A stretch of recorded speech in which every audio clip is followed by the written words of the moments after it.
चलिए सब आदमी समझिएगा। साइड एंगल साइड सर्वांग समता अभिगृहित। हमने आपको सर्वांगसम होने के लिए कुछ कसौटी बताए थे, ठीक है। पहला कसौटी यही था, साइड एंगल साइड सर्वांग समता अभिगृहित। दूसरा बताए होंगे कथी, साइड साइड सर्वांग समता प्रमेय। फिर बताए होंगे एंगल साइड एंगल सर्वांग समता प्रमेय। फिर RHS सर्वांग समता प्रमेय। तो तीनों प्रमेय है, ये होगा थी अभिगृहित जिसे मतलब साबित करने की जरूरत ना हो, ठीक है। समझाया। ये चार गो तो आपसे पूछेगा, एग्जाम में दे देगा, कहेगा निम्नलिखित में से बताइए इनमें से कौन जो है सर्वांगसम करने का जो है कसौटी नहीं है, ठीक है। जाना ही तरह ये सब होता है, आज नहीं जानता है वो नहीं होता है, तो वो दो मतलब वो सब देगा, चिन्ह लेना अपना, ठीक है। समझा रे, 3 गो होए वाला देगा, 1 गो ना होए वाला देगा, तो समझ लेना कि कौन ना है से, ठीक है। आइए, ये साइड एंगल साइड सर्वांग समता विपरीत का अर्थ क्या है समझते हैं हम लोग। तो बोला है 2 त्रिभुज सर्वांगसम होते हैं। 2 त्रिभुज सर्वांगसम हुआ कब, समझिएगा। 2 पहले त्रिभुज बना लेते हैं हम लोग। सर्वांगसम का अर्थ क्या होता है समझा दिए है कि आकार और साइज दोनों कथी हो, सेम हो, यानी शेप एंड साइज दोनों कथी हो, सेम हो, ठीक है। ये भी हम लगभग बनाए कि दोनों का साइज क्या हो, सेम हो। त्रिभुज है, इसका नाम ले लीजिए ABC, इसका नाम है कथी PQR।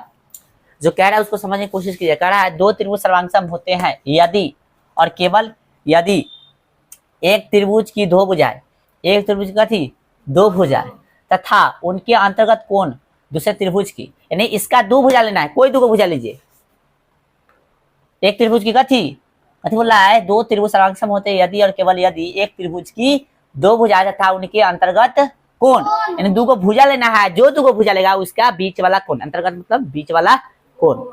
और दूसरे त्रिभुज की तदन रूपी, दूसरे त्रिभुज के जैसे पहला में लिया ना वैसा ही, तदन रूपी मतलब वैसा ही, ठीक ना। दूसरे त्रिभुज की तदन रूपी दोनों भुजाओं तथा उनके अंतर्गत कोण कथी बराबर, ठीक है। यानी मान लेते हैं ये दोनों त्रिभुज सर्वांगसम कब होगा, जब इसमें 2 भुजा लेंगे और जो भुजा लेंगे उसके बीच वाला कोण, और वैसा ही इसमें लेंगे 2 भुजा और उसके बीच वाला कोण बराबर हो जाए, तो इसको कथी कहेंगे हम लोग, सर्वांगसम कहेंगे। तो त्रिभुज कथी में, त्रिभुज ABC तथा त्रिभुज कथी में PQR में। क्या बोला 2 भुजा, तो कोई 2 भुजा ले सकते हैं, ठीक है। समझिए, लिखना बंद कीजिए। जैसे मान लेते हैं हम AB ले लेते हैं, कथी लेते हैं, ठीक है। तो AB को मान लेते हैं इसके बराबर है, ठीक है। और दूसरा भुजा लेते हैं BC, कथी लेते हैं BC। AB किसके बराबर माने, PQ है ना। चलो अब BC किसके बराबर माने हैं, QR के, ठीक है। तो एक त्रिभुज में कथी 2 भुजा, ठीक ना, 2 भुजा ले लिए और इसके बीच वाला कथी लेना है, कोण, अंतर्गत मतलब बीच वाला, कौन होगा, ये ना कौन होगा, ये दोनों भुजा के बीच में है ना कौन होगा, ठीक है। तो ये कोण का नाम कथी हो गया B, है ना, चाहे कौन ABC, ठीक है, बात बराबर है। और त्रिभुज में कौन Q। तो इस तरह से कह सकते हैं त्रिभुज ABC सर्वांगसम है त्रिभुज कथी के PQR के, ठीक है, PQR के। क्या समझा, समझा। यानी क्या कह रहा था भाई, एक त्रिभुज में 2 भुजा और उसके अंतर्गत कोण, दूसरे त्रिभुज में तदन रूपी मतलब वैसा ही 2 भुजा उसके अंतर्गत वाला कोण यदि बराबर होता है तो कहेंगे त्रिभुज कथी है सर्वांगसम। तो बराबर बता दिए ना भाई, कोई 2 भुजा ले सकता है। ई लेते इसके ई वाला बीच वाला कौन हो गया, यदि मान लेते हम ई और ई लेते कौन तक कौन लेना पड़ता है, ई वाला, ठीक ना। ई लेते तो कौन सा कौन लेना पड़ता है, ई वाला। समझा रहा है सबको, हाँ। तो ये था आपका साइड एंगल साइड सर्वांग समता अभिगृहित। उतार लीजिए, ठीक है, उतार लीजिए। ये आपका जो है साइड एंगल साइड, यही जो आपका कहती है साइड एंगल साइड सर्वांग समता अभिगृहित है, ठीक है। चलिए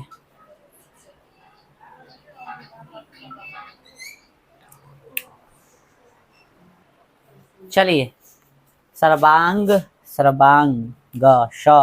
म छूट है ना, क्षमता, ठीक है। चलिए तो ये समझा कि नहीं, साइड एंगल साइड कैसे हुआ, देख लो यहाँ पे साइड है एंगल है, तो साइड साइड एंगल हो जाएगा, ऐसे नहीं है। देखो यहाँ पे फिगर में देखना पड़ेगा, आगे इसको सही से लिखेंगे। साइड एंगल साइड हो गया, साइड मतलब भुजा, एंगल मतलब कोण, साइड मतलब भुजा, था भुजा कोण भुजा। इसमें भी देखो साइड एंगल साइड, यानी भुजा कोण भुजा। समझ में आ गया ना। चलिए आइए, परिमेय संख्या 10 लिखिएगा आप, लिखिए सवाल में परिमेय संख्या 10।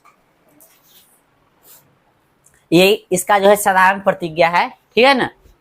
क्या कहा है परिमेय संख्या 10 कि त्रिभुज की बराबर भुजाओं के समूह कोण बराबर होता है। हम ऑलरेडी आपको बता चुके हैं जब त्रिभुज पढ़ा रहे थे कि जो भुजा बराबर होगा ना उसके सामने वाला कोण भी कथी होगा, बराबर। ठीक है, यहाँ पे साबित करना, और बोले थे वहां कि हम आगे साबित भी करेंगे। ठीक है, यहाँ समझ लो, ऐसी रख लो, आगे साबित करेंगे। तो वही बोल रहा है त्रिभुज के बराबर भुजाओं के समूह कोण कथी होगा, समूह कोण होता है सामने वाला। तो त्रिभुज में बराबर जो भुजा दिलेगा उसके सामने वाला कोण कथी होगा, बराबर। ऐसा हमको साबित करना है, यानी दे कथी दिया है, बराबर भुजा दे दिया है, आपको साबित कथी करना है, सम्मुख कोण।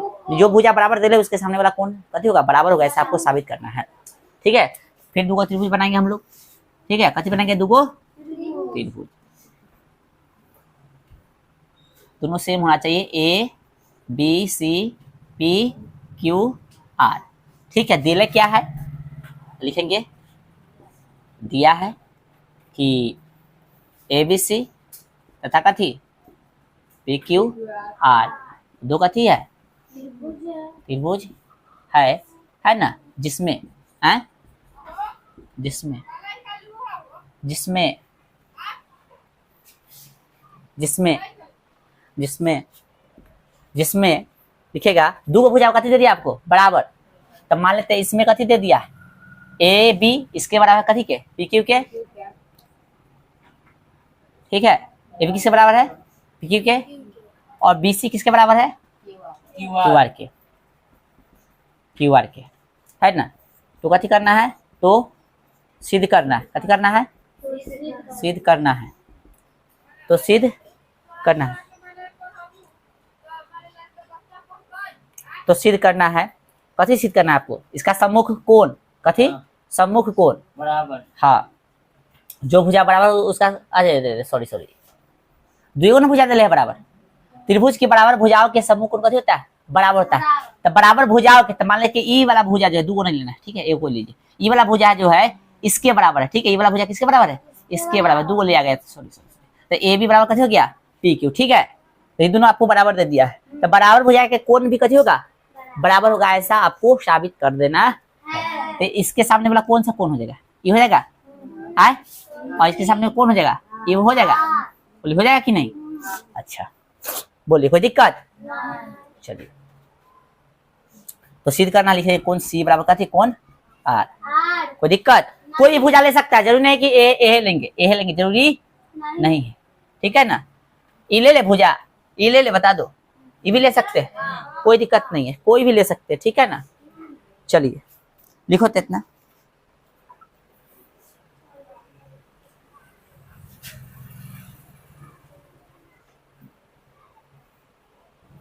ओह रुक जा रे बुआ, रुक जा, हम एगो चीज मिस्टेक कर, एक त्रिभुज में साबित होता है,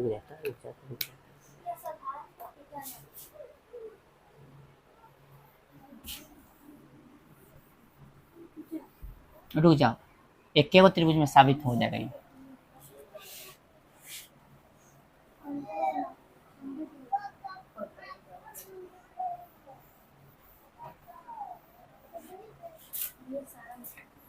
नहीं समझा कि यह साधारण प्रतिज्ञा, दांत घर वाली है का, तब खाली थू कर लेते आए।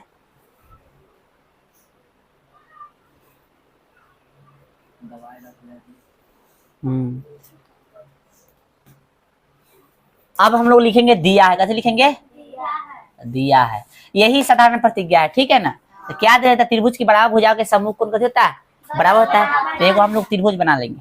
ठीक है, कैसे बना लिए, एगो ए बी सी, एगो त्रिभुज हो गया। तो दिले कहते हैं त्रिभुज की बराबर भुजाओं, इसमें बराबर भुजा दिले है, और हमको सिद्ध क्या करना है कि सम्मुख कोण कैसे होगा, बराबर होगा। तो दिले है त्रिभुज कथी में, ए बी सी में ना, कैसे दिले, दो भुजा बराबर दिले, मान लेते ए बी है इसके बराबर है, ए सी के, ये इसके बराबर है। ठीक है ना, तो सिद्ध क्या करना है बुआ, तो सिद्ध करना है, सिद्ध करना है। इसके सामने वाला कोण कथी होगा, कोण बी, और इसके सामने वाला कोण सी, यानी कोण बी बराबर कोण सी। आइए रचना देखेंगे, कथी देखेंगे, रचना क्या देखेंगे, रचना में हम लोग एक काम करेंगे, क्या काम करेंगे कि कोण ए जो है, ऐसा लिखो ए डी, कथी ए डी कोण ए का समद्विभाजक है, ए डी कोण ए का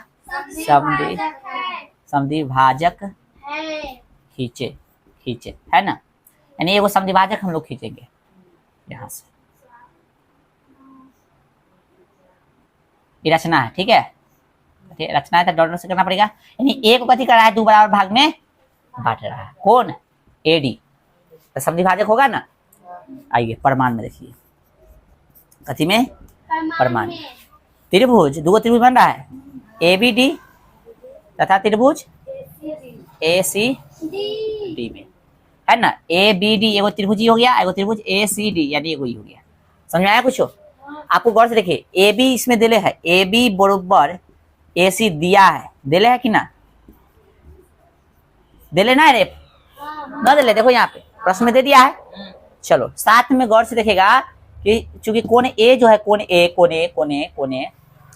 ठीक है, कोण ए जो है कहने गया, कोण ए जो है कई भाग में बट रहा है, 2 भाग में बट रहा है, 2 भाग में बट रहा है किसके कारण, एडी के कारण, तो लिखेंगे कथी कि कोण बी ए डी, कोण बी ए डी बराबर कोण कथी होगा, सी ए, कोण सी ए डी, कथी से लिखेंगे, एडी एडी एडी कथी है, कोण ए का कथी है, कोण ए का समधि, हाँ समद्विभाजक है, इसलिए ना।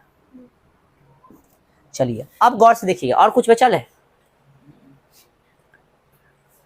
ए बी हो गया, एडी हो गया, हाँ गौर से देखिए, एडी इसमें भी है ना, और एडी इसमें भी है, दिख रहा है सबको, त्रिभुज ए बी डी इसमें भी एडी है, त्रिभुज ए सी डी में भी कथी है, एडी है, तो एडी कथी हो गया, कॉमन बोलो चाहे उभयनिष्ठ बोलो। अब देखो तो साइड एंगल हो रहा है, ये कथी हो गया, साइड हो गया, एंगल हो गया, साइड हो गया, अच्छा ये वाला एंगल नहीं आ रहा है, देखो साइड हम गलती बता दें, side angle side, side angle side, यानी दो जो मतलब जो 2 भुजा लीजिएगा उसके बीच वाला ना कौन होना चाहिए, आ गया ना, तो कह सकते हैं त्रिभुज कथी हो गया, त्रिभुज लिख सकते हैं, इसलिए त्रिभुज ए बी टी सर्वांगसम होगा त्रिभुज कथी के, ए सी डी के, कथी के, साइड एंगल साइड सर्वांग, हाँ अभिगृहित विहित से। अब याद कीजिए हम सीपीसीटी पढ़ाए थे कोई त्रिगुण, याद है कि सीपीसीटी से कथी होता है, इसका संगत कोण, सर्वांग त्रिभुज की संगत कोण, संगत भुजा कथी होगा, बराबर हो जाएगा, तो इसका हम लोग संगत कोण जरूरत है तो संगत कोण ले लेंगे, संगत भुजा जरूरत है तो संगत भुजा ले लेंगे। भाई साहब हमको जरूरत क्या है, संगत कोण लेना है, इसमें बी ले लेंगे, कौन बी, इसमें बी लेंगे, है ना, इसमें कौन कथी लेंगे, बी लिए भाई, इसमें कथी लेने लेंगे, तो कौन सी, कथी से था, सी पी सी टी से, हम कल ही समझा रहे थे, मतलब पिछला क्लास में क्या ऐसा ले सकते हैं हम लोग, ये हो गया आपका प्रूफ, ठीक है, और आज भर क्लास रहने भी दीजिए इतना, ठीक है, उतार लीजिए।